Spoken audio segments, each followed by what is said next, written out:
Welcome back. Some of the best hockey players in the world may come out of Canada, but they train in Minnesota. The Shattuck-St. Mary's School in Faribault is not like a normal high school. It's a boarding school that plays teams across the country and Canada. It has produced hundreds of NHL draft picks, including one of the Wild's biggest opponents in this past series, Nathan MacKinnon.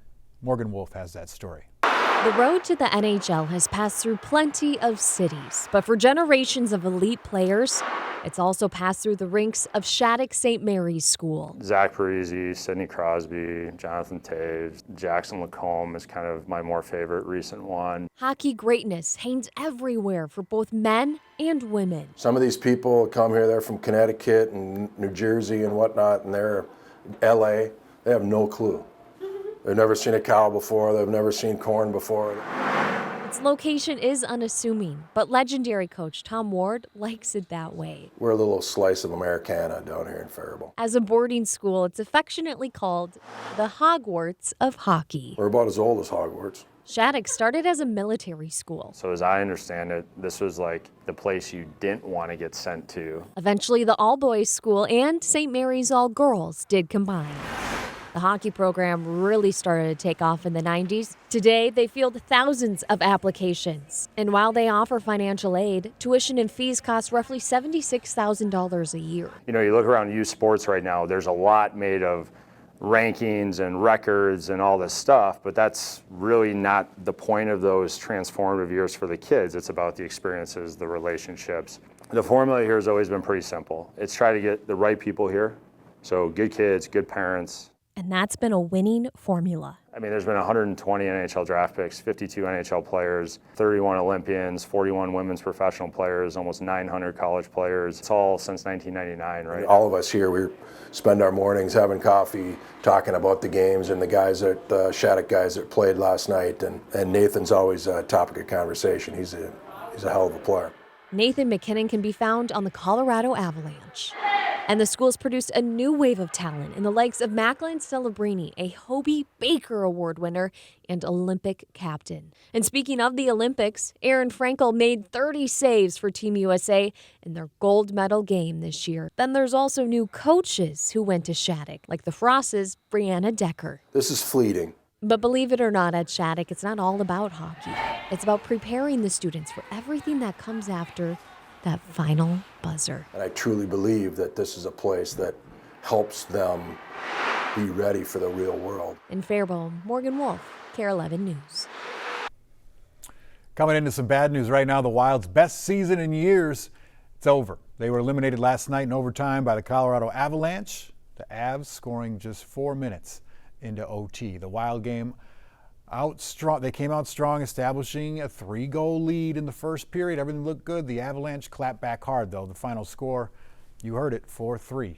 Now, as the team makes their way back to Minnesota, we're hearing from head coach John Hynes about what this historic season has meant to him. Our guys, competed hard, and this group is a pleasure to coach. You know,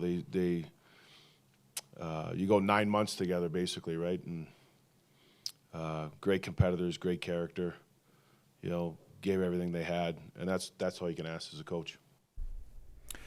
Now with the frost out of championship play as well, the last hope for Minnesota sports fans right now shifts to the hardwood. The Timberwolves are going to take on the San Antonio Spurs at 8:30 tomorrow night. It's happening right here in Minneapolis. In other news, Dave Ryan, you know the name, of KDWB, is quickly approaching his last day on air. First told you about his retirement as breaking news yesterday ahead of his last show on the 22nd. We want to take a look back at Dave Ryan's impact and career. Here's Jessica Hart. It's so hard. I think it's appropriate, but maybe wait till the say last goodbye. day. Goodbyes are really easy. It was a hard decision. You doing okay, Bailey? No. The hard decision KDWB's Dave Ryan had to make was putting down the mic. It was a really hard decision.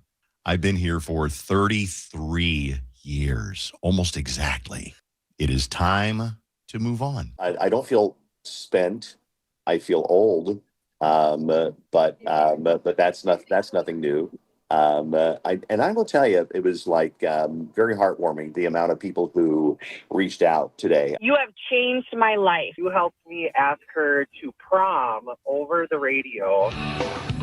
Let me get that for you, Lee. I made it myself. Over the years, he's done some wacky things like this commercial shot upside down with former KARE 11 Saturday morning show reporter Lee Valsvik. I worked with Dave the entire 90s, which was the highlight of radio. It was so much fun. It was probably the best radio I've ever done. Lee says Dave changed Twin Cities broadcasting, but more importantly, she says Dave is a great person. Whenever the community needed something, Dave was there. KDWB was there to try to help out, and he's still doing this to this day. And I think one of the joys of doing this job has been able to do, like you said, pour yourself into the show and the community and the people who listen to the show. The time has come for Dave to say goodbye, but his voice will resonate in people's minds for years to come.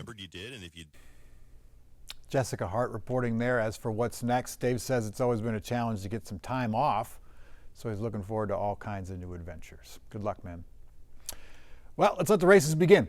Canterbury Park is officially kicking off its 32nd season Saturday, May 23rd. It'll feature 51 race dates along with fan favorites like the Wiener Dog and the Bulldog races. Canterbury Park says last season daily attendance averaged more than 5,000 people. According to the venue, more than 800 horses are already settling into the backstretch. The season runs through September 19th. Stick with us. We got more news and more weather coming up after the break.